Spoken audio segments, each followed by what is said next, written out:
the Target podcast. Hello and welcome to the first Hit the Target podcast of the 2023-24 Premier League season. I'm your host, Ishaj Parthab, and would be in studio today is a dynamic duo of Charlie Nagel and Mark Stradom. How's it, Desh? Good to be here, gents. Lovely to have you. The Premier League season kicked off last week. There were some big scorelines. You look at that Newcastle, Aston Villa game, Chelsea, Liverpool, Brentford, Tottenham. 4 goals between them, nothing to separate the two sides. Which one of those fixtures caught your eyes? Well, I think for me, certainly the Chelsea-Liverpool game, it was the standout fixture of the opening game week. And, being a Chelsea fan, I was very impressed with that display. Especially, I know that the club is going through a transitional period. It's a rebuild, a new manager, new players. It was a new look side against a Liverpool outfit that most pundits expect to be challenging for the league title this season. So I was very impressed. That was a good fixture. I also enjoyed the Newcastle game, Newcastle against Aston Villa. I actually thought it would be a lot closer, but Newcastle just looks so good. And it was 1-1 at Villa did equalise, and then it was just Newcastle one-way traffic over to inside. I think after the injury to Aston Villa, Tyrone Mings, he was substituted, I think, on 30 minutes or something. I think from there it fell apart for Aston Villa. Mark, but Chad mentioned the Chelsea-Liverpool game. You also look at the first 30 minutes over there. Liverpool pressure, one-sided game. There was just chance after chance, and I think the second Liverpool goal went in, but it was ruled off for offside. I think Mo Salah was fractionally offside. And from then on, I think the tide turned in Chelsea's favour. What did you make of that? I think Chelsea grew into the game, and with all the young players they brought in, I think the energy has lifted. Everyone's bought into Pochettino, obviously now in the off season. Everybody's playing to one game plan and they're sticking to it. I think they're making the right connections. The combinations are working. Jackson looks a real threat in the front. Enzo, man of the match for me. So there was a lot of positives for Chelsea in that game, and it showed, and they were unlucky to get the win. That 120 that they spent on looking like a bargain right now, eh? Easy money. Yeah. Chad, as a Chelsea supporter, how excited are you to see what happens with his career this season? Yeah, I'm very excited. I think he delivered. Enzo Fernandez put in a performance that showed why Chelsea forked out that money and spent it on him. He's a talented player, a young player who was instrumental also in Argentina lifting the World Cup.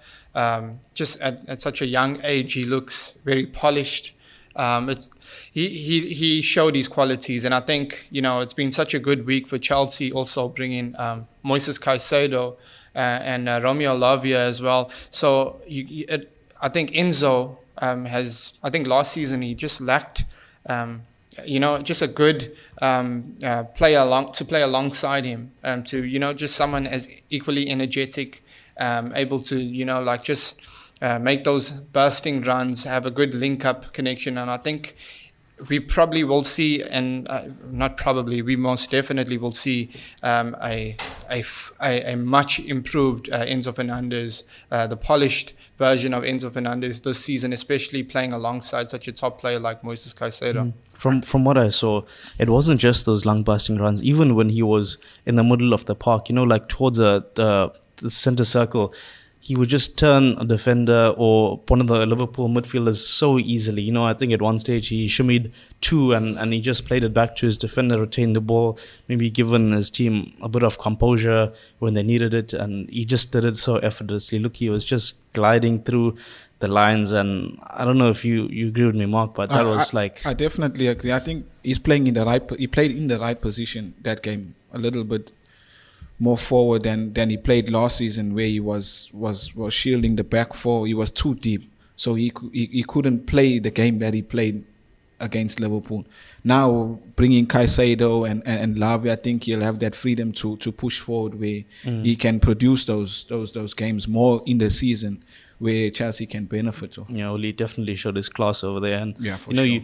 you look at Declan Rice as well, moving to Arsenal this season. I believe his fee was at 105. Yes, So- record. A record 105 for Englishman, eh? Yes. Yeah, so you wonder, like, how does that stack up now? Because I think Moses Caicedo was 110. Yeah. So, like, of those three, where's the most value for money? Was it Enzo at 120, Caicedo at 110, or Rice at 105? I think they. Time will tell. I think. Yeah, I think so. I think Time so. will tell. I think those three players you mentioned, Very similar too. very similar, very good. I think there's a reason clubs have spent so much on those players. They are brilliant, and I think they're good investments. I think each one of them will go on to have great careers, and I think it's money well spent. But time will tell which one stands above the rest as the greater player of them all. Yeah, well, Declan Rice certainly had a very good game, in my opinion. I was watching him very closely in their battle with Nottingham Forest, Mark. And, Yeah. you know, I think Arsenal had them, I want to say for about 60 minutes. And then Not too convincing. Steve Cooper, at one point, the camera did a close-up on him and he didn't know where to look. He was just shell-shocked. Then they went to the half-time interval and it was like a different Forest team that came out in the second half. Yeah. I don't know what he told them, but they held on until the substitutes. I believe he made Iwoni his first substitution and then Langer shortly thereafter. And the two substitutes combined to pull one back. And it was a bit of a nervous 10 minutes or so. I think after Julian Timber got injured, the game changed for Arsenal and the foot got taken off the pedal for a bit. And it wasn't too convincing, but I believe there's more to come from Arsenal. It's just the first game, getting back up to speed and linking up with the new players, obviously. But I believe there's more to come for sure. Are you happy with the scoreline? 2-1. It's at the Emirates last year. Nottingham Forest being a relegation I'm not happy, but I'll take the 3 points for sure in the first game. Yeah, for sure. How good is that goal from Saka? We can talk about it all day. He's the star boy for sure.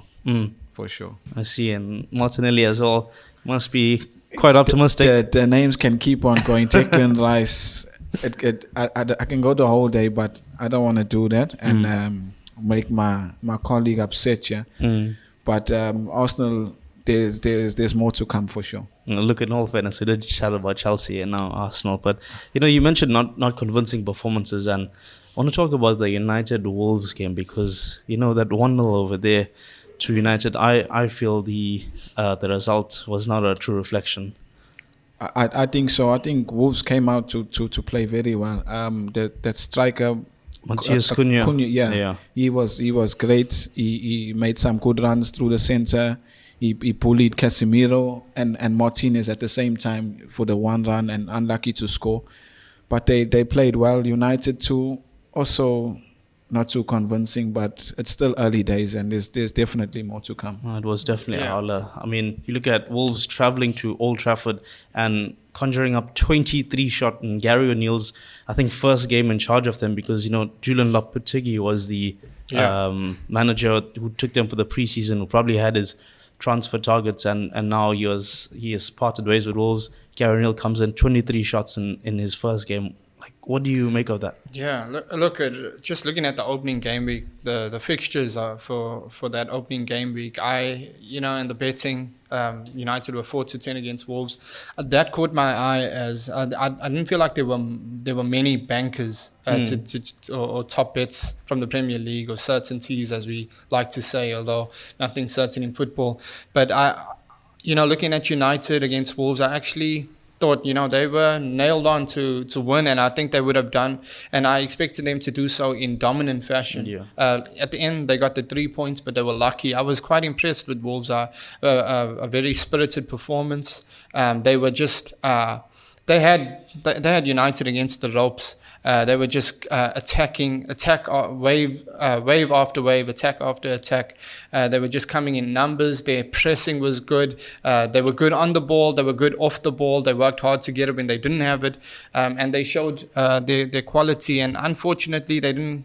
It wasn't a fair result. I think unfortunate not to have a penalty, and I think Onana's also was lucky to avoid a red card, a sending off. So I think Premier League debut for them. Yeah, Premier League debut. Look, I think regardless of an unfortunate result for Wolves, I think they'll take great confidence from that display against United, who are another side that we are expecting to mount a challenge for the title. I say mount there, and that was so unexpected. But no puns intended. No puns intended. But might as well just speak about the elephant in the room. Mason Mount, obviously. Underwhelming first. Left Chelsea, joins United, who's handed the number 7, the iconic number 7 jersey, failed to impress. And obviously he's a young footballer. There's a lot. He has time to obviously it's first game. You can't write him off after one performance, but the preseason hasn't been good for him. And look, he's obviously a player who's hardworking. We've seen his ability. We know what he's capable of, and we'll be hoping that he can manage to turn it around because United are going to need him. You mentioned the number 7 jersey, and the number of players that have worn it over the last several years. You have to think of Antonio Valencia. Exactly, Michael Owen. But they've you wonder if it's a case of, is the shirt too big? Is it a case of that right winger running down the flank, trying to do too much? Because there have been some iconic numbers. You look at your Cantonas, your Beckhams, your Ronaldos. Ronaldo came back and I believe he was the team's top scorer in his season. I know last year and in the previous season, he was only there for 6 months, but he scored 4 league goals, which are match winners for his club. I mean, that's a number 7 right there. Well, at least that's my opinion. That's what I grew up looking at. And I wonder, do you think it's a case of the shirt is too big for him? No, I don't think so. I think everybody knows the qualities Mount has. I think it's just a matter of time and adjusting to his new team, learning about his new players, how they want to play, and also for United players to learn his game as well. The link-up play, the runs he makes, how he wants to receive the ball. So I think it's just about adjusting and working hard on the training ground with his teammates every day so that it can come right for him. So I don't think it's the jersey that's affecting him. It's just I can't help but think obviously for Mount's sake, he's very young. We want him to improve and show his capabilities, his class for United, and I actually do as well. Even though I just don't agree with how he handled things at at Chelsea when his move happened. But I can't help but think of Juan Mata, who was Chelsea's best player, and he leaves to United, and he looks completely out of sorts. Just fell off it. And I hope that Mason Mount, look, he will obviously hope for his career not to go in the same path Juan Mata did. But it's just not a great first start for him. But he'll hope to improve this weekend against Tottenham. Well, you mentioned Tottenham, and going with midfielders that have broken into new teams. James Maddison wearing the number 10 jersey, obviously vacated by Harry Kane. He had a decent debut, played in a really solid ball for Christian Romero, and got an assist. I believe it was 2 assists actually for his first game in the Spurs shirt. What did you think of his debut? Very impressive, as expected. Maddison's a top player, very creative. Able to pick out a pass within tight spaces. He has great technique, dead ball specialist as well. He was fantastic, and I felt like a lot of Spurs' attacks came through Maddison. The issue for Maddison is I thought if Spurs really wanted to get the best out of Maddison or just improve on last season, it would have been nice. I think most of us expected to see a link up between Harry Kane and Maddison. We didn't know that it would be like almost like a replacement, even though midfield, it's attacking mid. But I think now the signing of Maddison doesn't seem so great now with the loss of Harry Kane, if that makes sense. Yeah, I'm sure it would have been one crazy goal fest over that Spurs, because obviously you got Son on the other wing as well, and if Maddison can pick out Son, squares it back to Kane for a tap, and it could have been riveting viewing. But Tottenham and United, you did mention that go head to head this weekend, and what is actually the for me it's a feature game of the weekend. What are your predictions there, gentlemen? I see a stalemate actually. I think maybe a 2-2 draw. I think both teams are still trying to find their feet. Tottenham, I'm not so happy with Tottenham. United, them two not so convincing. So I think it will be a draw, tight game, but I see 2-2 draw for me. Chad? Look, it's a tough game to call. It makes it difficult to call because of the game's not. It's an away game for United. I wasn't impressed with what I saw against Old Trafford. I don't know. Maybe they will be better away from home, just until they find their rhythm and they can play in front of their home faithful again. But I think, look, they have to improve from their performance against Wolves. Spurs, on the other hand, actually impressed me away to Brentford. Do you think they're just missing a striker? You look at Richarlison, he clearly can't fill the central striking, but it didn't do enough for me. I don't know if Maddison tried if Harry Kane leaves, there's no two ways about it. You have to find a replacement. The problem is you're not going to have such great replacements. I'm sure we can look at a list of strikers that they could that Spurs could focus on and try to bring in. Romelu Lukaku, maybe Vlahovic from Juventus. I think Ivan Toney would probably be the best one had he been available. I think he's a top striker, but surely Lukaku is the one though. Look, honestly, Lukaku's not the one for anyone. I agree. Fully. No, he's just has a bad attitude. He makes everything about him. He wants to be the superstar, plays for himself. You just hear negative stuff. And look, Spurs are desperate, so they might even look there. But I just think, it's just Harry Kane leaving is just. It's difficult in terms of how I see this game going, though, and my prediction. I think we'll see an attacking game. I think I'm not really convinced with both defenses, and I think both teams' firepower, what we've seen, like they could get on the goals. I think both teams to score is one to look out for in this game. If I have to pick out a result, I do see the draw is quite favourable to me, but I think. I don't want to sit on the fence here, and I think I'm gonna just to pick a winner. I think I'm gonna go with Manchester United to edge it. Oh, impressive, eh? What score? Maybe a 2-1. 2-1 to United. Yeah.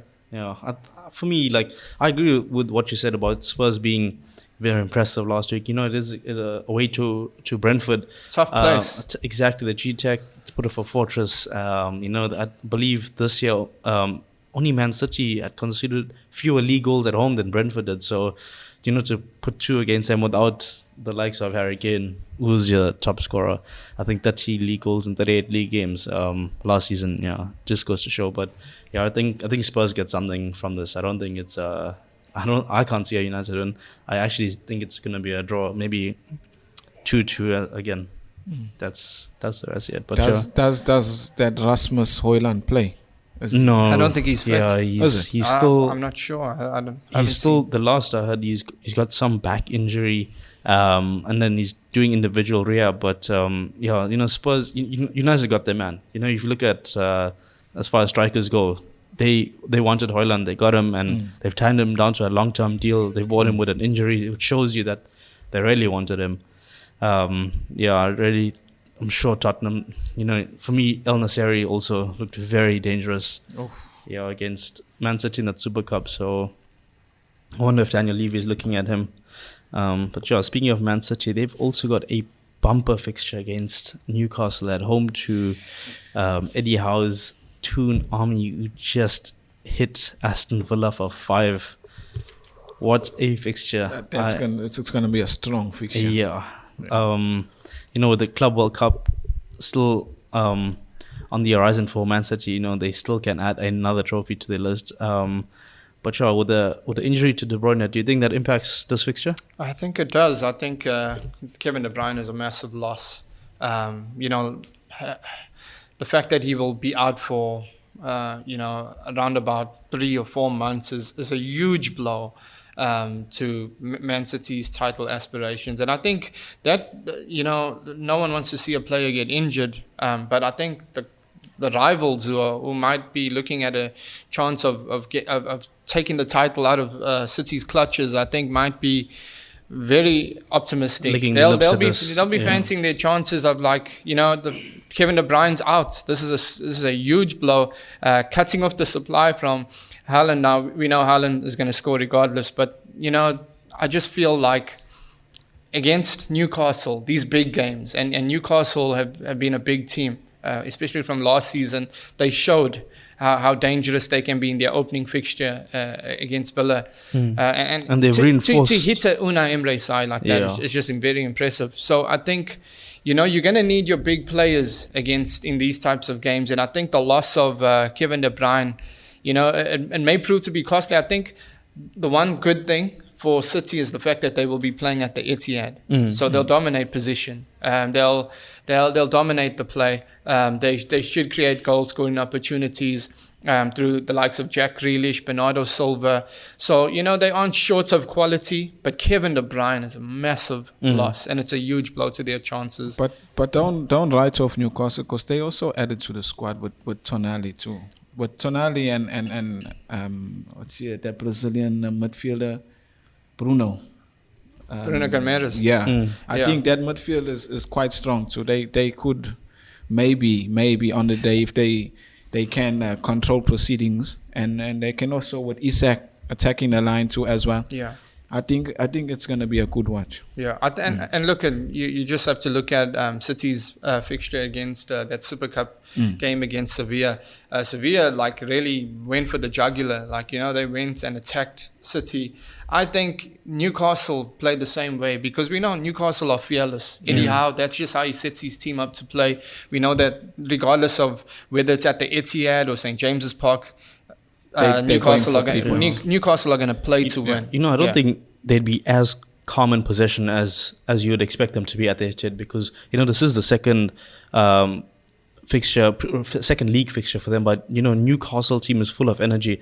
Mark mentioned that they've added Sandro Tonali, they brought in Bruno Guimaraes, but you also look at Harvey Barnes, also in the attack. He could have a field there, with Nathan Ake or Kyle Walker, who really isn't the defender that he used to be.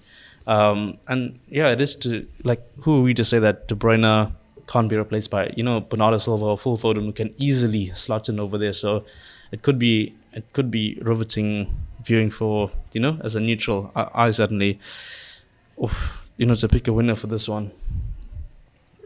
I think I'm gonna have to go to City win. No, I'm gonna go City as well. Myself. It won't be easy. It won't be an easy game. It's gonna be a hard fought victory. Okay, clean sheet? No. No clean sheet. I'd say it could be a 1-0. They could eke out a 1-0 win. 2-1 for me. 2-1, yeah. It'll be close. I think they'll win by a goal margin. That man Holland again. Probably. Yeah, you just can't write him off against any, any club in the world. He scores when he wants. Yeah, he's in the right place at the right time all the time. So very well put there. What did you guys think of Cole Palmer? Is he going to be that Mahrez replacement? Look, he's look. I mean, when you lose a player like Riyad Mahrez, a former PFA player of the season, he's not easy to replace. But I must say that this Cole Palmer, he looks very good. A lot of promise, bags of talent, immense potential, and he already has a good link-up play with the City players. I think City.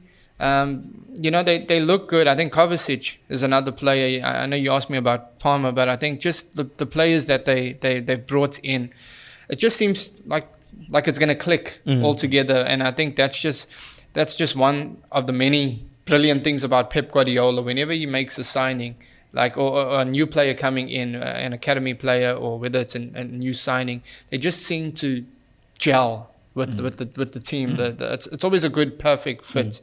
And I think Cole Palmer, he's going to want that position. I doubt the club are going to put him up for sale or look to loan him out, because he's been quite impressive. I think that he'll relish the opportunity to perform in Mahrez's absence. He did well in the Super Cup as well. He scored as well, and he scored in the Community Shield. A very good finish at that. Yeah. Like, he shimmied and sent it to the... And so that's stepping up against two top opponents, Arsenal and Sevilla. In finals, basically. Yeah. Do they get Lucas Paqueta over the line? Does Guardiola need to speak to the superiors? I think at this time, Paqueta is their priority now with De Bruyne being out for so long.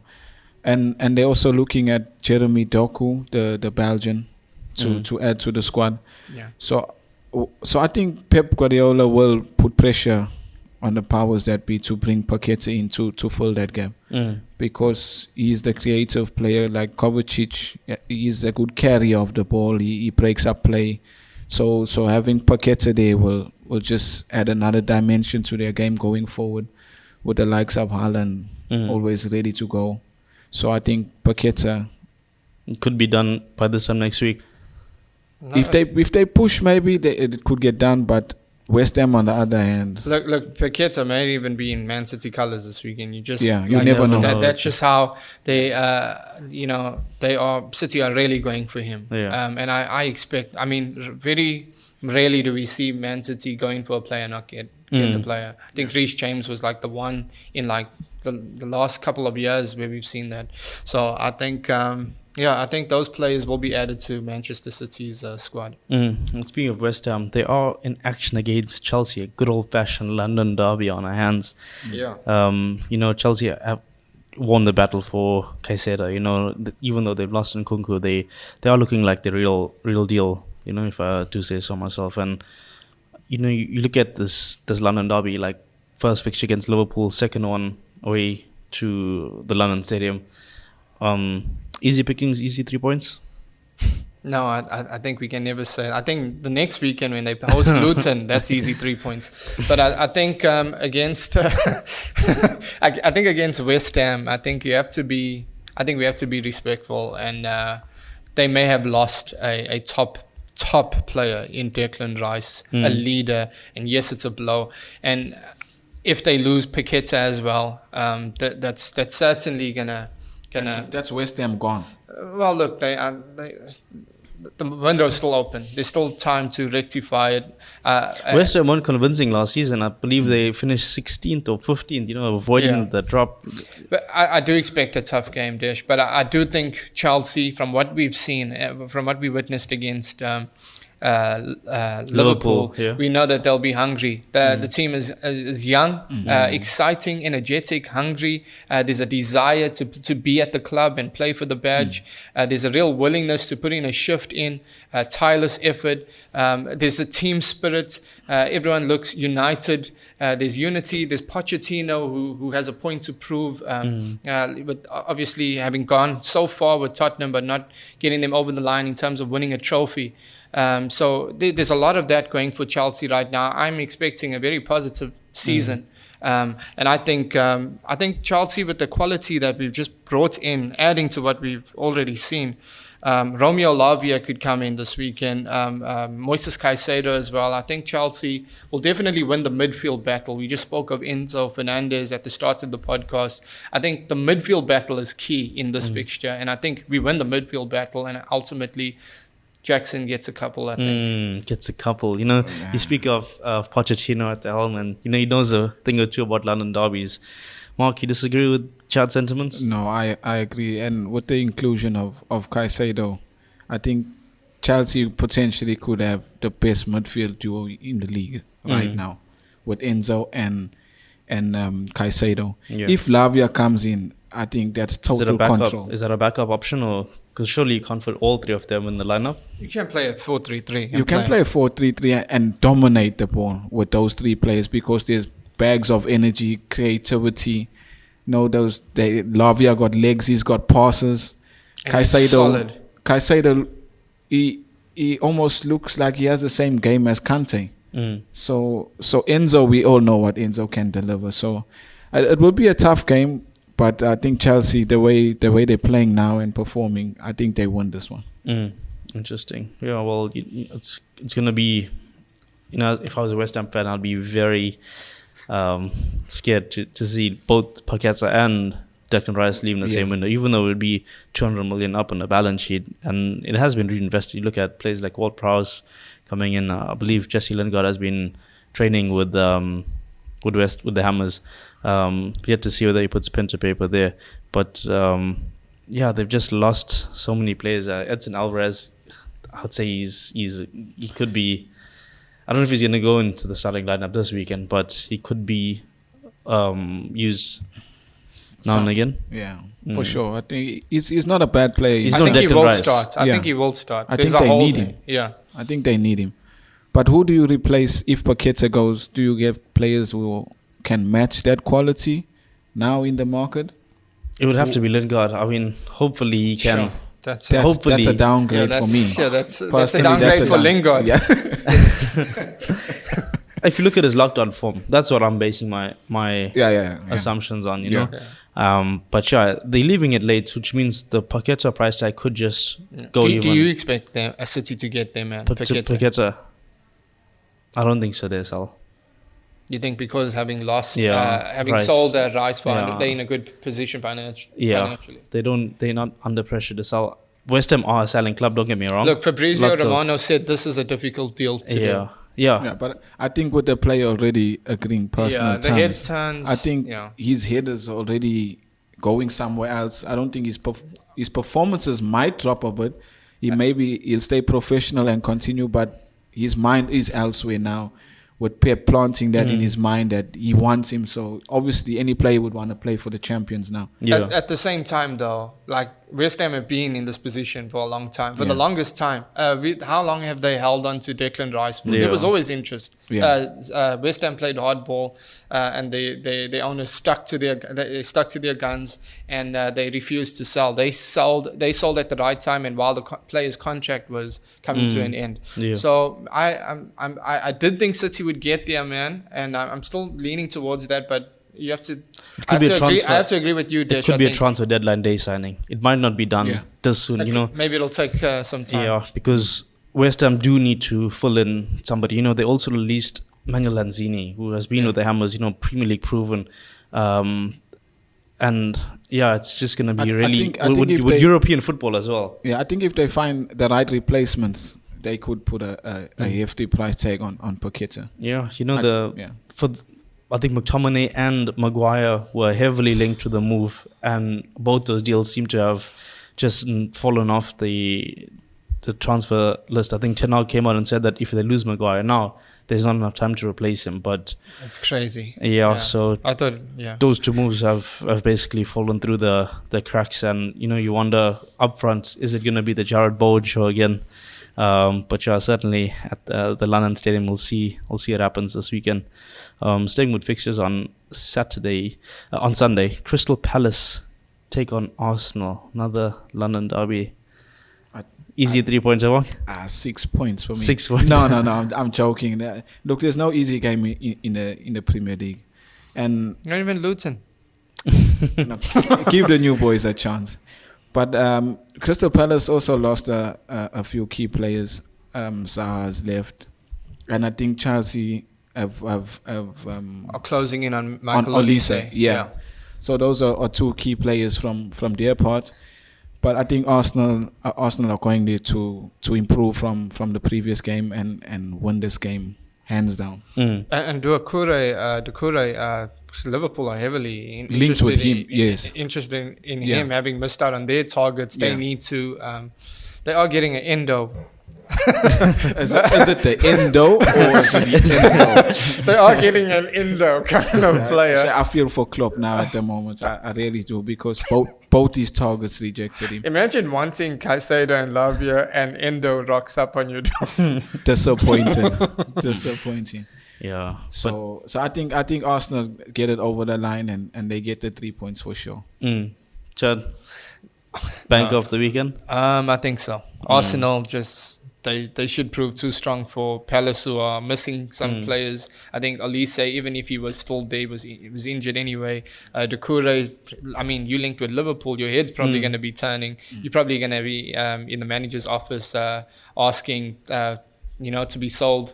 I think Palace, there's For not me, much. Eze is the only, and I guess Odsonne Edouard as well, but Eze has been really, he's been the mercurial for them. I'm shocked he hasn't made a move. Well, the thing is, he's pretty much all they have now. I think it hasn't been a good week for Palace. Like the news came out that they weren't too pleased with how they felt like the club, possibly Chelsea, tapping up Olise. They weren't too happy about that. His clause has been activated. His release clause. They were on course to sign Lewis Hall, the left back from Chelsea on loan. It's like he's a Newcastle bound He now. looks like he looks like he's on his way to Newcastle. Couldn't even play this weekend for them. So it hasn't been a great week for Crystal Palace, and I just think that's just not going to do them any good coming up against an Arsenal side who are looking to make amends for after missing out on the title last season. They've bolstered their squad, bringing in the likes of Kai Havertz and Declan Rice, who we spoke about. They've got quality in their team, and I think it might even be a hiding. Yeah. I see. I for one also think that Mikel Arteta definitely cracked the whip in the changing rooms at full time, because even though they got the 3 points on home soil, you shouldn't be comfortable with a 2-1 win against Nottingham Forest, considering that the only negative I could think of last season was that they just didn't come out with the title. They had everything but the title, and from what I saw, the preseason was really strong, and I wonder if they're gonna get out the blocks. Maybe this is where Arsenal season really starts. But moving on to teams that need a result: Aston Villa and Everton going head to head. I'd like to ask you, what's your prediction first on this? For Being this a toughies, man. Yeah. Yeah, look, I don't like to boast, but I am. I don't like to brag, but I'm an Evertonian. Against this one, I'd be happy with a goalless draw. Right now, I think that's what we need. I think that's what both teams need. Just a small cleanse to get us through the weekend, and then we start again on Monday. Everton right now, I'm happy that Danjuma's in the fray.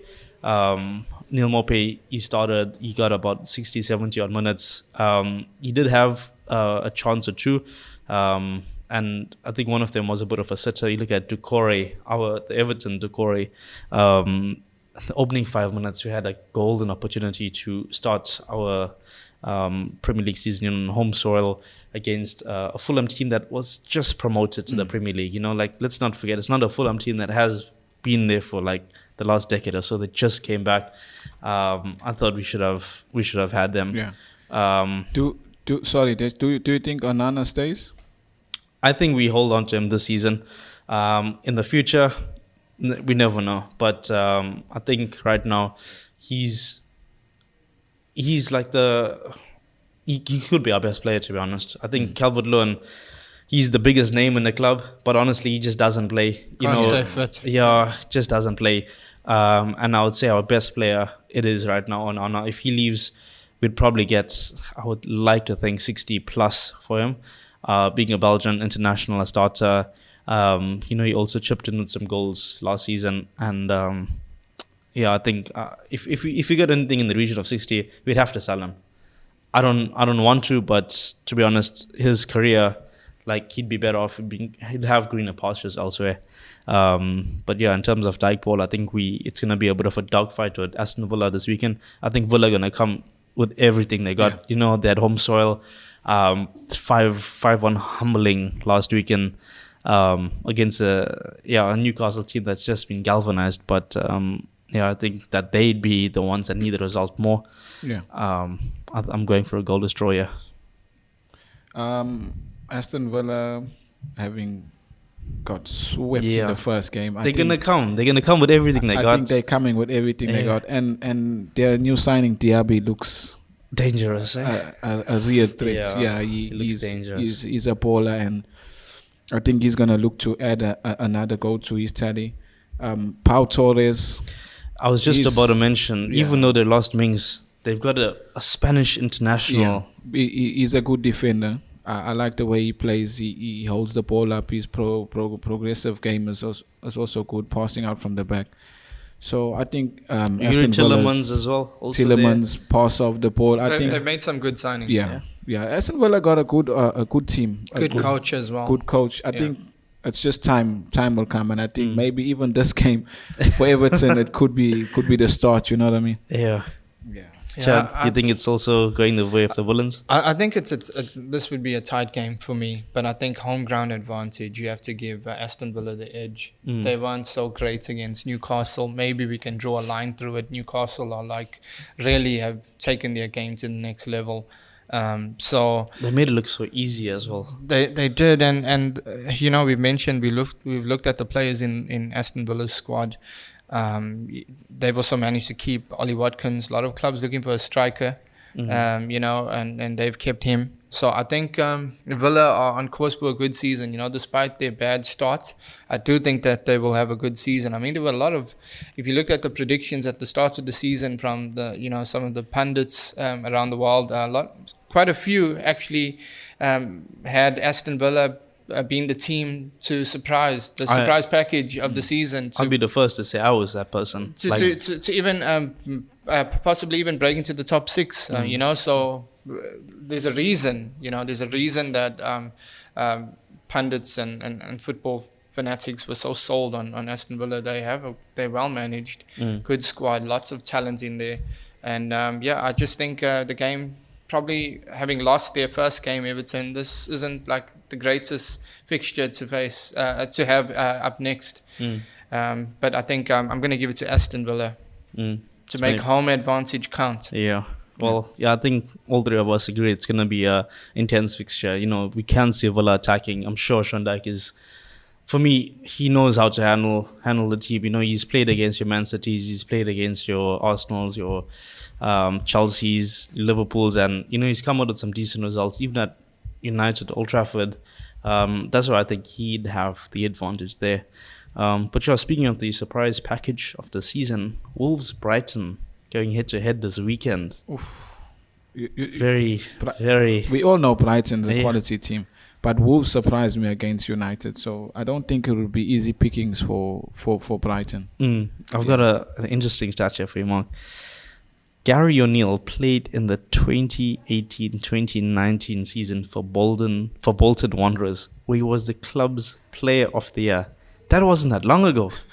2018-2019. That was right now. That's in the last 5 years, and now he's coaching. He's coached Bournemouth. I like the way he coaches, the way he sets his team up. Even from Bournemouth, they looked like they were heading for relegation. He came after in, their 9-0. I think Liverpool. He's a good coach. He sets his team up well, and his philosophy, defend well, stick to the guns, and attack. So I think it won't be easy pickings for Brighton, and I think Wolves will give them a tough game. I think had we not seen game week 1, we would be all on Brighton. The 8.5 to 10, 17 to 20, we would be looking at that, including that in all multiples. But the way Wolves performed against Manchester United, at Old Trafford, and just the way they played, it shows that Brighton are going to have a game on their hands. They've lost Caicedo. This could be a tough season for them. Very rarely do we see teams that have had great top the minnows or the lesser sides that have had top seasons continue in the same way the following campaign. Quite rarely do we see that happen. So I think Brighton, they will be expected to win, but I think from what I've seen, I think we might see a draw here. Look, one thing I do say is there's going to be goals in this game. I think both teams to score is probably a top bet in this fixture. You look at their transfer window as well. Robert Sanchez, McAllister, Caicedo. You're looking at first team regulars, the spine of the team. Having gone out the window, and then they come back and with 4 goals. Brighton just, I don't know, they they seem to be the I think the it mystery. comes down to the coaching. Yeah. De Zerbi I think honestly it's- made them better. Like Yeah. I don't under Potter they were already so impressive, punching above their weight, getting Yeah. results. Zerbi took them to the next level. Yeah. I didn't expect I it. think he deserves all the credit he gets. Look, and he look Brighton also. The Seagulls have made some good signings also. I mean, okay, look, James Milner. Yes, he's old, but he brings a wealth of experience, and which is needed in Brighton's team. And I think also Dahoud from Dortmund. Yeah. Good player. João Pedro opened his João account. Pedro, as expected, we saw him in pre-season. The goalkeeper to replace Sanchez is not a bad player as well. Jason Steele. Steele. Yeah. He's quite good. I think he's had Premier League experience with Sunderland, if I'm Yeah. not mistaken. He's quite good. So yeah, they've lost some players as expected. These types of clubs, they're selling clubs, but I think they'll still do well this season. But in terms of a result, yeah, difficult against Wolves. I think my player for this match will be Pedro Neto. If he can stay fit for the season, I think Wolves have a serious chance, player on their hands. Yeah, for sure. I think Wolves, they showed how vicious they were against United, and I think they'll love to seek their teeth into in this game. Into the Seagulls, you mean? Into the Seagulls. Yeah, well, I think this one, Cunha gets on a squash. I think he was the most lively one at Old Trafford last weekend, and I think he opens in his account here. Looking at Fulham and Brentford. Wolves lost their striker Raul Jimenez, signing for Fulham. Yeah, and now Cunha stepping up to the plate, but Jimenez hits the woodwork on his Premier League debut for Fulham.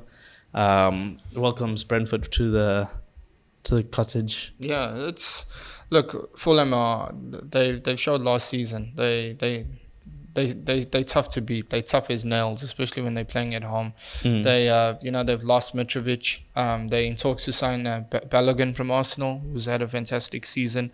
They actually close to completing a deal to sign Callum Hudson-Odoi from Chelsea. Hopefully they can get that done on time, and he's in the squad to play this weekend. But there's still a lot of top players that they managed to hold on to from last season. They've also got the other winger from Wolves, Adama Traore. So that just with Hudson-Odoi, Willian, I think Mano Solomon, he had a really good season for them, but he's obviously moved to Spurs. Pereira. But yeah, there is still quite a bit of attack there. Yeah. Do you think is a high scoring fixture in this one? I think, I said the previous game, I said both teams to score. I think we're looking at another one, yeah. Same, I think there'll be goals. We know Brentford will attack. There's a lot of pace in Brentford's team. You're looking at Kevin Schade, Johan Wissa, Brian Mbebo. I can see both teams scoring against the run of play. It'll be Just that type of game. Yeah. Mark, also both teams to score, yeah? Definitely. I see both teams Looks scoring. like we're in agreement on everything. Yeah, I think maybe I don't know, but both teams will score for sure. For sure. Yeah. I wonder if Issa Diop, how he's gonna be. He was once in the books of West Ham, and he hasn't really had the career that I thought he would be. But I wonder if he could be a standout individual over here. But I guess time will tell. This weekend's fixtures actually kick off with Nottingham Forest and Sheffield United. Friday Night Lights, easy one. Forest, Sheffield. I think Forest should edge this. I think I'll watch EC Dingo.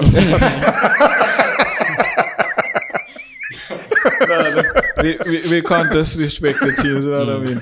But I believe Nottingham Forest would. I think they just have the edge over New Boys Sheffield. I think they would just get it over the line. Yeah, Morgan Gibbs-White was looking really sharp in that fixture. You look at how Forest almost got a result at the Emirates in their first game. I thought he was someone that really, really stood out. There was also Brendan Johnson. Who had that chance at the beginning of the opening stages, and maybe the tide could have turned had he found the back of the net there. Sheffield, in their opening fixture, they were actually at home to Crystal Palace, where their defence let in 24 shots. Crystal Palace managed 24 shots against Sheffield United. Now, with numbers like that, you gotta be concerned for them. You know what I mean? Because when you come up against City and Liverpool, What is And it? Chelsea and Arsenal. they unforgiving. Those teams, they don't give you a chance. And if you're letting in 24 shots Against Crystal Palace. then you gotta be concerned. Yeah. So yeah, I think it's gonna be one-way traffic. And this one, Forest are at home, and I think Steve Cooper. There were a lot of positives, even though they come here with nothing last week. There were a lot of positives to take away, and I think that gives them a bit of fuel in this one.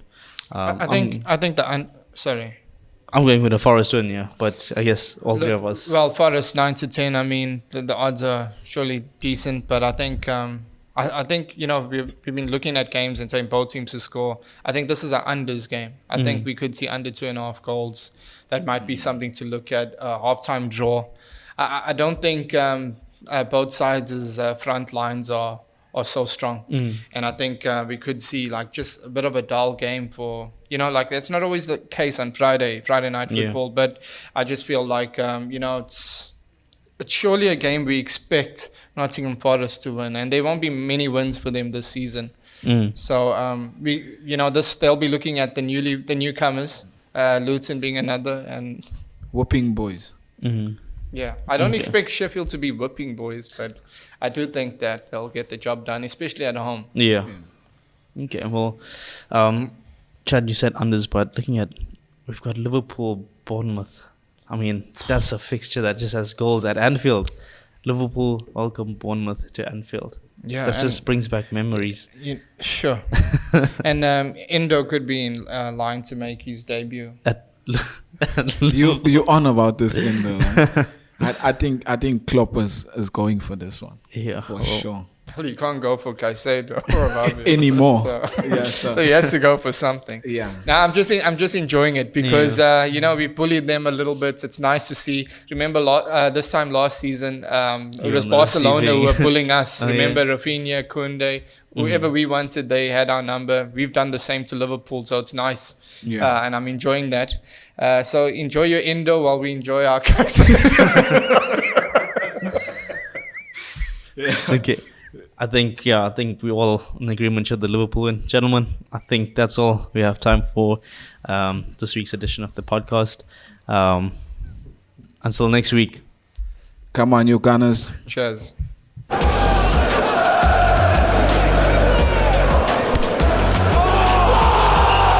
Hit the Target Podcast.